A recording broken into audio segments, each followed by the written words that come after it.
Reproduction is defined as a biological process in which an organism gives rise to young ones, means offspring similar to itself.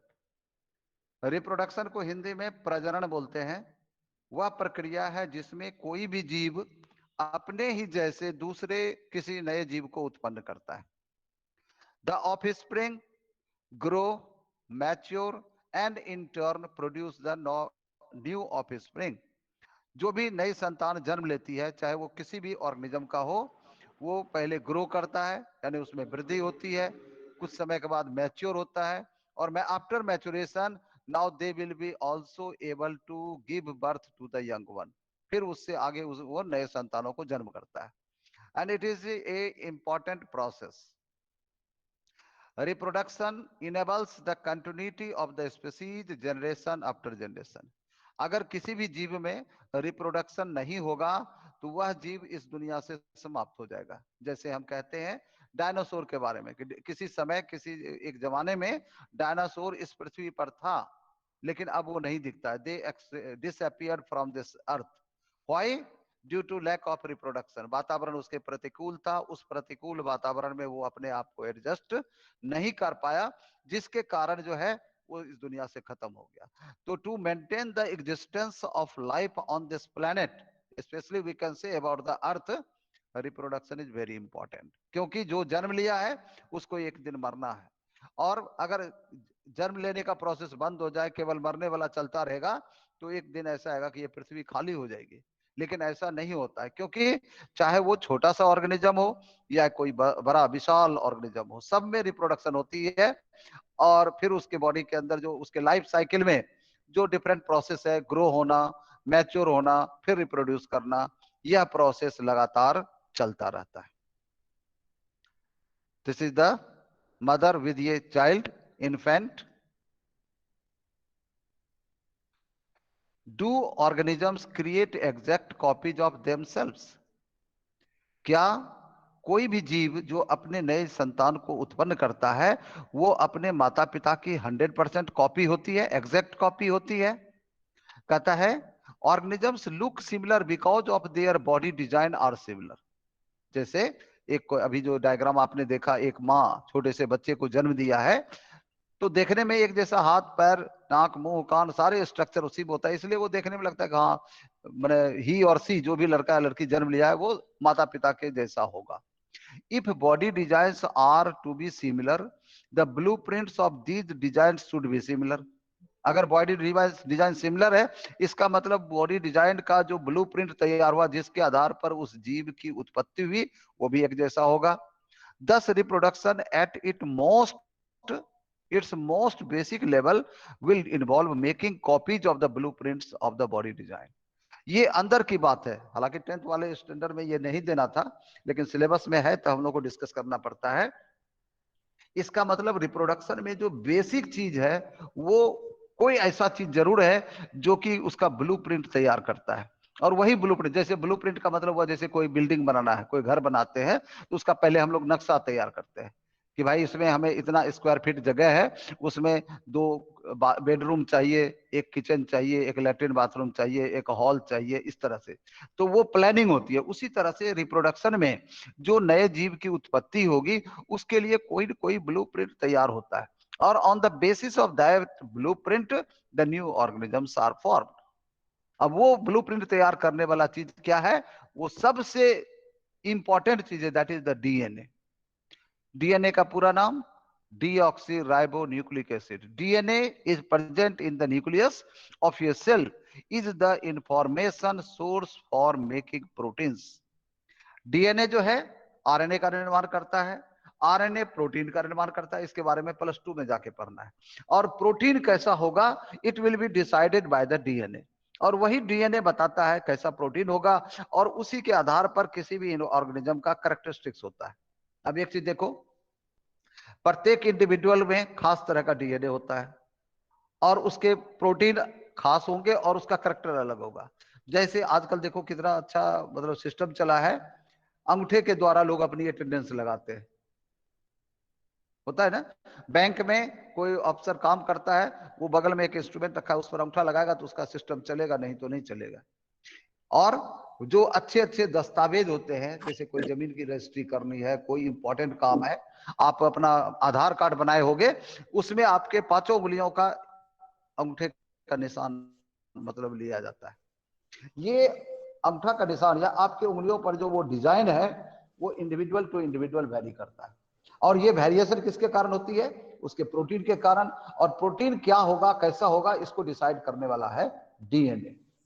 तो DNA इसको हम लोग कहते हैं, small fragment of DNA is called gene. DNA का छोटा सा टुकड़ा जो है उसको हम लोग जीन कहते हैं। और जीन से बना है जेनेटिक्स।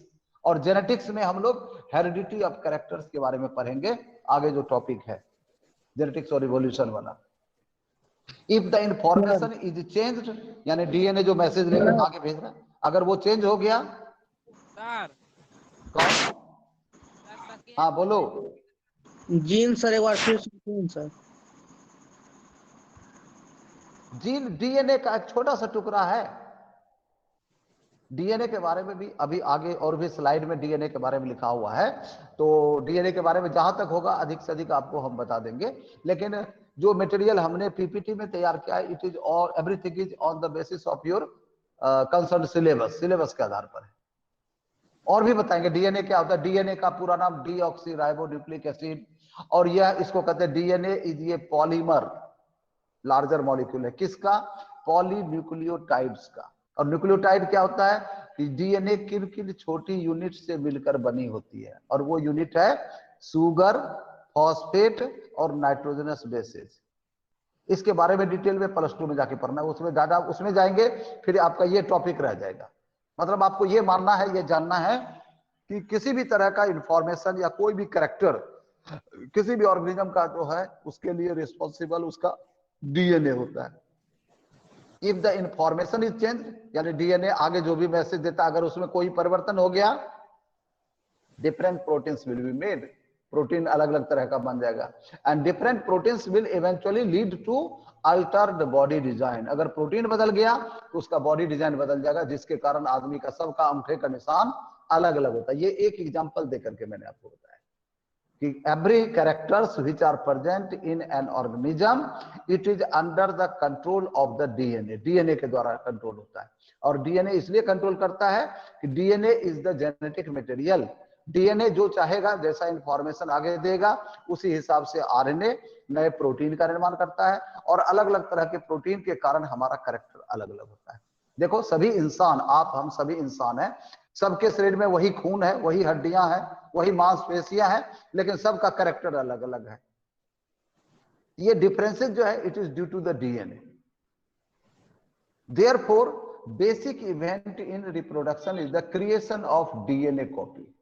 सबसे मेन हीरो इस फिल्म का कौन है? डीएनए है। तो अगर कोई चीज, कोई कैरेक्टर माता पिता से उसके संतान में जाना है, उसके लिए डीएनए की कॉपी होगी, तभी जाकर के वो कैरेक्टर उसके अगली पीढ़ी में जाएगा।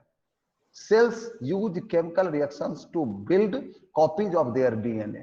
डीएनए की नई कॉपी बनती है। एक सेल जब डिवाइड करके 2 सेल का निर्माण करता है, जो 9th में आप लोगों ने पढ़ा है, माइटोसिस मियोसिस, तो सेल डिवीजन के टाइम, सेल डिवीजन होने के पहले ही डीएनए की नई कॉपी बन जाती है। आपने नाम सुना होगा mitosis cell division. Mitosis cell division में एक सेल डिवाइड करके 2 सेल का निर्माण करता है, और दोनों सेल में नंबर ऑफ क्रोमोसोम सब इक्वल हो गया। ये कैसे हो गया? जादू। एक एप्पल है, सेब है, अगर उसको एकदम बीचों बीच काटोगे तो उसका 2 पीस बनेगा, दोनों आधा एप्पल होगा, ठीक है। लेकिन अगर कोई सेल माइटोसिस विधि के द्वारा डिवाइड करता है, तो उसके बाद जो एक सेल से 2 सेल का निर्माण होता है, दोनों सेल कंप्लीट सेल होता है। दोनों में जितना पहले उसके मदर सेल में जितने सेल और क्रोमोसोम था, उतना सब कुछ उसके अगले कॉपी में भी आता है, अगली जो सेल बनती है उसमें। इसका मतलब है कि before division of the cell. हाँ बोले सर बोलो। नेक्स्ट जनरेशन में जाता है डीएनए सर। हाँ तो सर उसका तो करेक्टर भी सेम होना चाहिए सर, जैसे कि माता पिता गए उस बच्चे में सर डीएनए सेम गया तो सर करेक्टर भी सेम होना चाहिए सर। और कैरेक्टर सेम होता है, और थोड़ी सी उसमें कुछ वेरिएशन भी होती है, तब ही इवोल्यूशन हुआ है। नहीं तो अभी हम लोग जिस कंडीशन में, जिस स्टेज में पहुंचे हुए हैं, आदि मानव के बारे में देखिए, इतिहास में देखो ना आदि मानव कैसे थे। अभी कुछ चेंज है ना, this is due to variation. और ये तो कहते हैं एग्जैक्ट कॉपी क्या डीएनए से या उसके जो संतान होते हैं, लेकिन बहुत सारे कैरेक्टर बच्चों का मिलता जुलता है उसके माँ बाप से, और कुछ उसमें वेरिएशन या कुछ चेंजिंग आती है, उसको हम लोग कहते हैं क्रॉसिंग ओवर। माता पिता का कैरेक्टर, जैसे कोई लड़का, किसी माँ बाप ने किसी लड़के को जन्म दिया, तो उस लड़के में कुछ कैरेक्टर फादर के और कुछ मदर के, क्योंकि उसकी उस बच्चे की उत्पत्ति जिससे हुई है, दैट इज द जायगोट। और उस जायगोट का निर्माण किससे हुआ है? एग और स्पर्म के मिलने से, ओवम और एग के मिलने से, और दोनों के न्यूक्लियस का जो फ्यूजन हुआ at the time of the fertilization, तो जो जायगोट बना है उसमें फादर का भी जीन है, मदर का भी जीन है, फादर का भी क्रोमोसोम है, मदर का भी है, इसलिए उसमें कुछ